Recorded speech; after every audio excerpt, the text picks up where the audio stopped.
Did I finally find a pair of worthy waders? That's what we're talking about today. So a ton of you guys were asking me last season about the high and dry waders, and I kept telling you guys I wanted to wait to the end of the season before we said anything about them. We wanted to put them through the full test. We wanted to give them as much as we could before we said anything good or bad about them. So we put them through the season, and today I'm going to tell you our experience with high and dry waders. So a huge problem for us in trying to find a worthy pair of waders is just that we walk so much. I mean, it's not uncommon for us to walk 5-6 mile round trips in a day, 3 miles in, 3 miles out. And I bet I put 40 miles on those high and dries last season. That's a conservative estimate. And anytime you're doing that much walking, every step you take is stressing the seams in it. You're bending your knees, you're stressing out the crotch seams. It's just a lot of stress on a pair of waders when you're walking in them every day versus just sitting in a blind or sitting in a boat. And not only do we walk 40-50 miles in a season, but we're also walking through flooded timber a lot, which if any of you have ever seen flooded timber on a video, it's full of briars, full of treetops that have fell out, broken off limbs. It's just everything out there is an enemy of a pair of waders. And that takes me back to season before last. Here I am, it's the last week of the season, it's freezing cold and I'm soaking wet. Well, I thought I found a worthy contender for the 2-season wader challenge. Thought frog togs were gonna be the deal. Wrong. Wrong. Wrong. Glenn had brand new waders and he was leaking within 2 weeks of the season starting. Augie had brand new waders and he was leaking within 30 days of the season starting. Let's see what you got. Just do what you do. You got a little issue with the bandits. They're kind of creasing where I've been walking, but it's sprung a couple of leaks here. You can even see that hole. Well, needless to say, I won't be going back to banded. Our waders were patched from top to bottom. I was done with the wader industry. I was sick of getting wet every morning and $300, $400, $500, $600 pair of waders that would not make it 30 freaking days. That's just unacceptable, guys. And I get fired up just talking about it because they sit here and charge all this money for garbage. They're absolute crap. And I was just ready to burn all these brands that we were using. And we tried most of them. There were a few brands out there that we had not tried, and I'm sorry, but I wasn't paying $1,000 for a pair of waders that I was gonna have to send in and get fixed every year or two. So I didn't know what I was gonna do. I made it to the end of the season and I didn't even want to think about it anymore. So fast forward to the middle of the off season in the summer, I meet up with Joel Strickland from Surviving Duck Season. We're both from Arkansas, so we decided to meet up and film some stuff and just kind of hang out. And we get to talking about waders, which I didn't even want to talk about them. I was still fuming mad. So he says to me, dude, you got to try high and dry waders. I'm telling you, they are legit. And I was like, yeah, okay. You know, I didn't say this, but I was thinking it. I didn't want to hear any more sales pitch. But he keeps on and he's telling me the story of their owner, Brian Terry. And he says to me, Brian was in the clam industry and they spend 300 days a year in the water.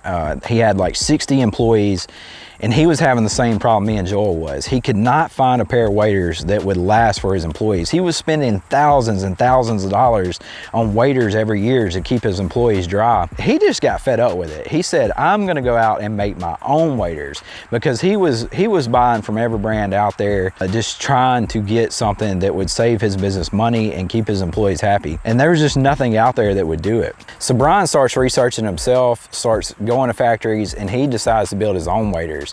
And in the process of that, he thought that he made a pair of waders that was better than everybody else, so he decides to just start selling them. So at this point, Joel's got my attention.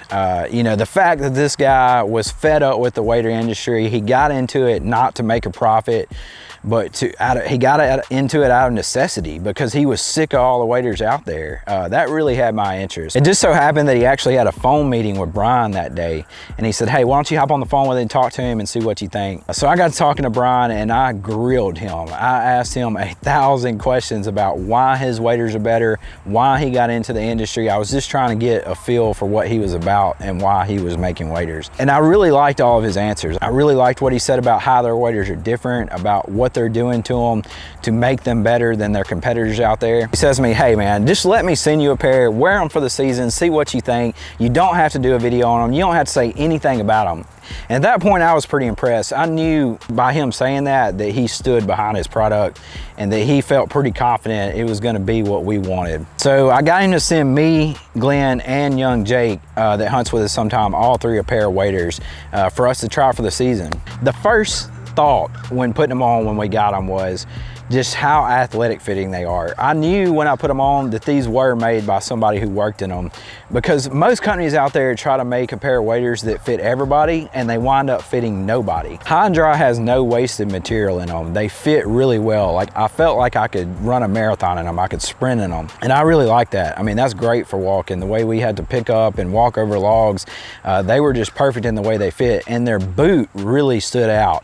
It's one of the most comfortable boots I ever put on before, which also told me they were made by somebody who works in them, because these felt like waders that you could wear all day and be very comfortable and happy in them. And Glenn and Jay, all three of us said the same thing. We were really impressed by the comfortability of the boot. So after putting these waders through the full season, I was overwhelmingly pleased with them. I absolutely loved them. They did everything that we wanted out of a pair of waders. Namely, we stayed dry, which had not been the case for the past several years. We stayed warm, they were highly mobile, really light, we could walk a long ways in them, and we were dry when we got there, and most importantly, we were dry when we got home. You compare them to other breathables out there, and they weigh half as much because they just don't have all the crap on them that a lot of the other brands do. When you look at the waders, they're just like Brian says, there's no frills, no thrills. These are made to be functional and to keep you dry. That is their function. Anytime you add something to waders and you have to sew it into it, you're weakening the material, you're putting holes in it. So with High and Dry, they try to keep it as sleek and as functional as possible. You get a Velcro pouch in the front, which we put our shells in. You get a place to put your hands behind it, like you see in most pair of waders, and you get a zippered waterproof pouch that goes on the inside of your waders that you can put your phone in or whatever. They also come with a belt. They do not come with insulation, which had me really worried when I first got them. I was very skeptical of that. But Brian said, you know, you got to find a way to keep that insulation in there, and when you do that, once again, you have to sew, or you have to adhesive and Velcro, and it's better for the material not to have it. And if you layer properly, it's better anyway. It's a lot more versatile, and we found that to be true. On the hot days, we stayed cool, and on the cold days, we stayed warm. You just have to layer properly, but we had no problems being cold at all. The boots were super warm. One awesome thing about their boot system, they use a different type of insulation process than most of the other brands out there. They have models where they cut the boot and show you competitors, and they have theirs, and their insulation wraps around your whole foot. Me and Glenn both thought that their boot was warmer than any other boot we had put on. Even though it had the same amount of numbered insulate in it, it felt way warmer, and so that was a huge plus. We were out on snow days, 30-mile-an-hour north winds, low teens, and we never got cold in them. The only problem we had whatsoever was in my pair. It was actually my fault. A lot of you seen this if you followed our hunting videos through last season, but I shot a duck down and it was crippled. It fell a long ways out, and I was trying to keep my eyes on it, and I didn't want to take my eyes off the mark, and I just barreled out across the hole, and I ran through this top that beavers had been chewing on, and they had chewed one of the limbs off into like a Vietnam bungee stick, you know, a booby trap, and it poked straight through the boot of the waders. But I feel very confident that that would have happened no matter what pair of waders I had on. I mean, this limb was like a knife, and I just walked straight into it, not paying attention. It was 100% my fault, but I patched it up, no problem. So we used the waders for the season, and we ended up meeting Brian and his partner Ian, they're co-owners of High and Dry, at Joel's guiding service to kind of just meet up, hunt, get to know one another. Because one thing I've learned doing Chasing Green and this YouTube channel and messing with brands and stuff, that sometimes you get a good product and a terrible company, as in they're just not people you want to deal with, and sometimes you get great people